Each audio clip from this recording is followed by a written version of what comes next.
Daniel Collins wasn't superstitious. He was practical, logical, the kind of man who read contracts twice, paid cash when he could, and scoffed at ghost stories. So when he saw the listing for a 3-bedroom Victorian farmhouse on half an acre for under £90,000, he didn't ask many questions. It was old, sure, needed work. But he'd been looking for a quiet place outside the city to clear his head and start over.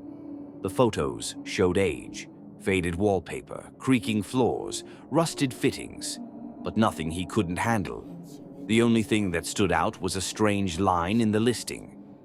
Basement sealed and excluded from inspection. He flagged it. The agent waved it off. Oh, that? Old foundation issues got bricked up decades ago. It's dead space now. Nothing to worry about. Daniel didn't press it. The price was too good. He moved in by the end of the month. The house had a heavy stillness to it, like it had been waiting, and not necessarily for him. Dust coated every surface, and the air smelled like damp wood and history. But it was his. He explored each room methodically. Upstairs, creaky floors, a bathroom with ancient plumbing, 2 guest rooms, and a master that looked out on a line of pine trees. Downstairs, an open lounge with a grand but gutted fireplace, a worn kitchen, and a narrow hallway that ended in, strangely, a brick wall. It stood out.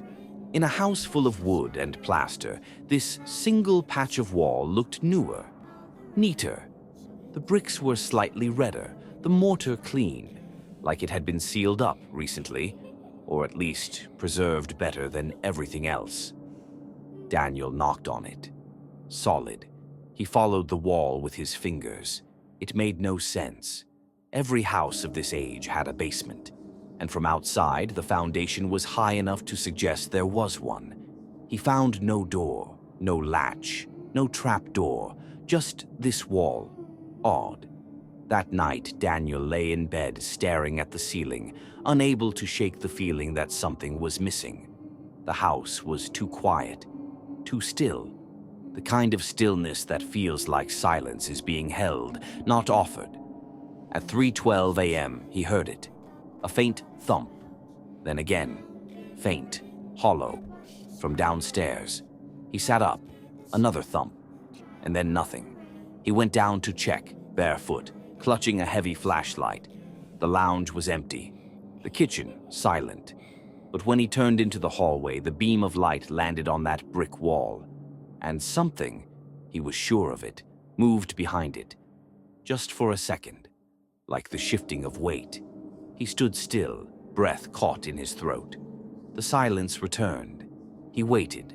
Then, half convinced he was imagining things, he turned to go back upstairs. As he reached the bottom step, a new sound stopped him cold. A whisper, so soft it barely existed at all, right behind him. "Let me out." Daniel didn't tell anyone about the whisper, not because he didn't want to, but because the moment he got back into bed, he convinced himself it wasn't real. Maybe it was a draft. Maybe the old pipes were shifting.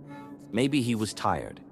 By the time the sun came up, he had already filed it away into the ignore category of his brain. But the wall stayed with him. Every time he walked past it, it felt wrong, too fresh, too deliberate. It didn't belong in a house like this, a wall that had no reason to be there, placed precisely where an entry should have been. That afternoon, Daniel pulled out the original house plans. The solicitor had emailed them as part of the closing paperwork. They were old, copies of copies, but detailed. He traced the layout of the ground floor, then the first, then the basement. There it was. The basement was clearly marked. A full-sized lower level with storage rooms, a coal chute, and a central space labeled holding cell, a strange term for a residential plan. His finger followed the staircase leading down.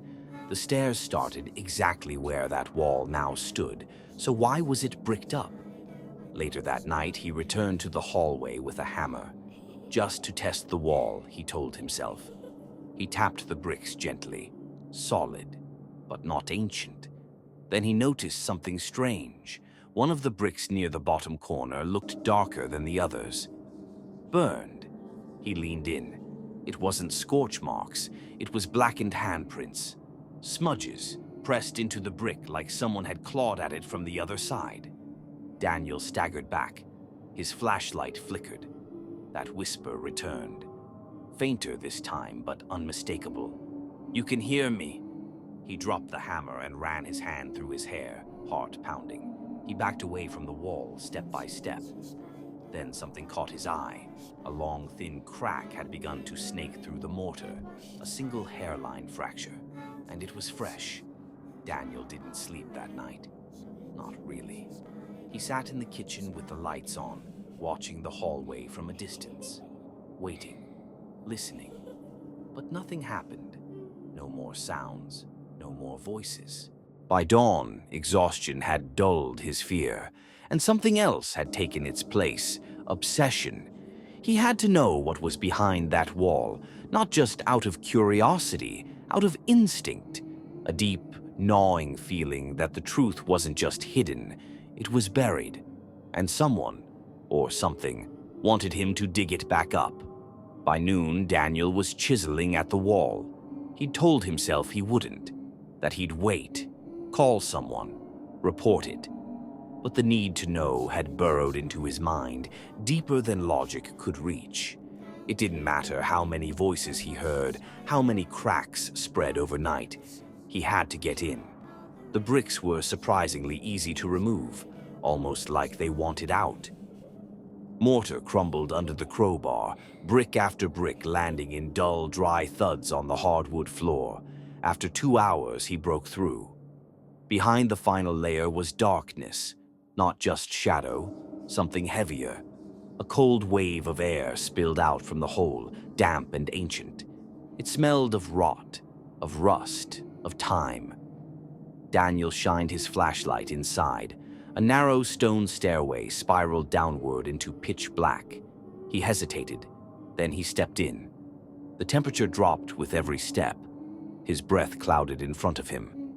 The walls, made of stone and carved with symbols he didn't recognize, felt damp under his fingertips. Every sound echoed, his breath, his footfalls, the soft, almost imperceptible sound of something else breathing. He reached the bottom.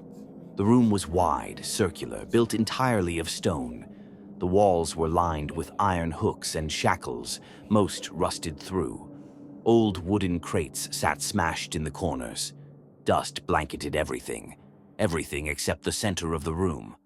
There, resting on a platform of cracked marble, sat a large iron box, waist-high, bolted shut, sealed with heavy chains. Every surface etched with strange markings. His flashlight flickered again, struggling to stay on. Daniel stepped forward. The temperature plummeted. The air grew thick, not just with age, but intention. He read the Latin carved across the lid. He didn't know the language, but a few words were familiar enough. Do not open. Bound. Alive. He knelt beside it, put his hand on the cold iron, and felt it move. A slow, subtle shudder from inside the box, like something shifting its weight.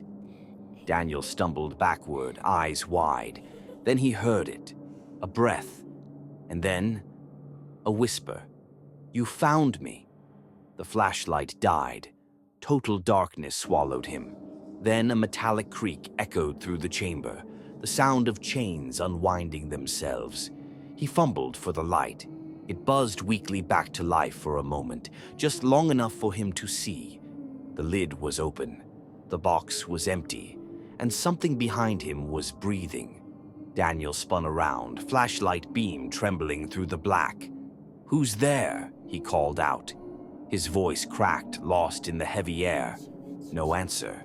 Just that breathing, low, wet, deliberate, somewhere in the dark behind him. It wasn't the sound of lungs, not exactly. It was older, more primal. The beam of light cut across the far side of the room. Nothing. Stone, chains, dust. Then, movement. Not in the room, in the shadows. the kind that moved when the light wasn't on them. Daniel stumbled backwards, nearly slipping on the slick stone floor. His breath came in short gasps now. The flashlight buzzed, flickered, and died again. He stood still, waited. Then a voice slithered through the dark, right beside his ear.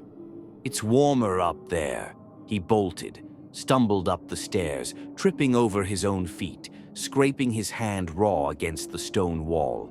The staircase felt longer now, deeper, like it was trying to hold him inside. When he burst through the broken wall into daylight, he slammed the remaining bricks and shelves back in place, shaking, gasping. The hallway felt safe again, until he heard it. A single sound behind him. Footsteps. Slow, careful, coming up the stairs. For the next 2 days, Daniel didn't sleep. He blocked off the hallway, moved furniture in front of the wall, left every light in the house on. But still, things started to change. The air grew colder. At night, the house breathed. He found footprints on the kitchen floor. But not his. Bare. Wet. He checked the locks. They were untouched. He tried calling someone, anyone, but his phone wouldn't hold a signal. Landline dead. Internet down. On the third morning, he found the upstairs bathroom mirror fogged over, even though he hadn't showered. In the center, a message had been drawn in the condensation. "You brought me back." He tried to leave, keys in hand, bag packed. But when he opened the front door, the world outside looked wrong. The light was off. The wind didn't move the trees, and the road beyond the gate curved in a direction it hadn't before. Like the world was shifting. Like it wasn't the same place anymore. Like something had come up from below and was changing everything around it. And Daniel, he had no idea if he'd actually left the basement at all. Daniel had stopped pretending things were normal.